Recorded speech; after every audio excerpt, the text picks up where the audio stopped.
dia nanompoka ny tompo tamin'ny fanetretena rehetra sy ny ranomaso ary ny fankapanahy izay nanjoaha tamin'ny fanotrian'ny Jiosy. Asan'ny Apôstôly toko 20 andiny 7:10.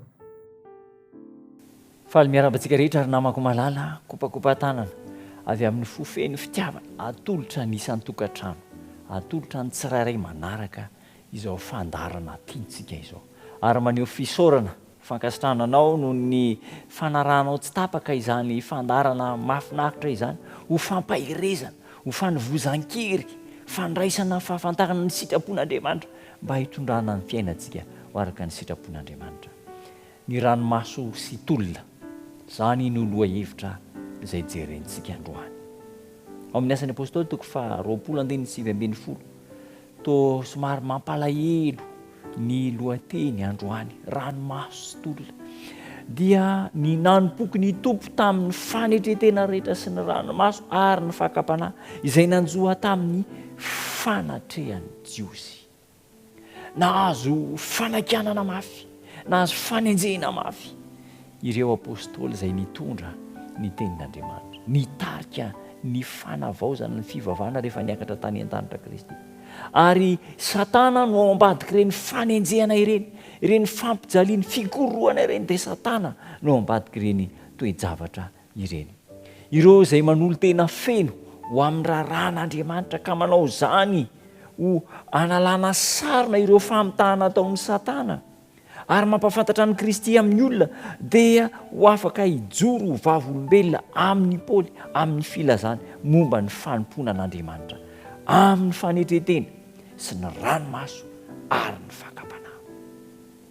Ry namana malala, tsy moramora ny mijoro amin'ny fahamarinana.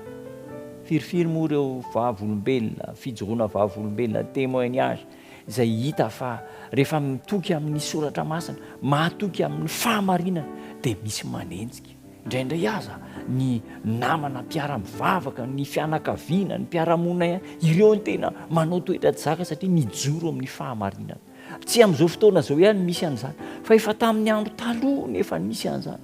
Manenjika ireo izay mijoro amin'ny fahamarinana ny tenin'Andriamanitra, mampiditra fampianarana hafahafa tsy araka ny sitrapon'Andriamanitra, ka rehefa voasakana dia tonga manangam-pahavaro ireo izay mijoro amin'ny fahamarinana. Tsy manam-pahefana hifeny sitrapo na hanery ny fanahy anota nefa hidevoly.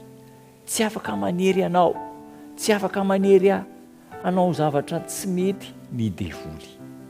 Tsy azo ny atao ny mandoto antsika, mety ampitondra fanaintainana saingy tsy afaka anapetina ny fahamarinana izay tazomintsika. Inona ny tokony ataontsika ry namako malala isana? Aza omena vahana ny fihetsem-po ratsy fanohitra amin'ny sitrapon'Andriamanitra.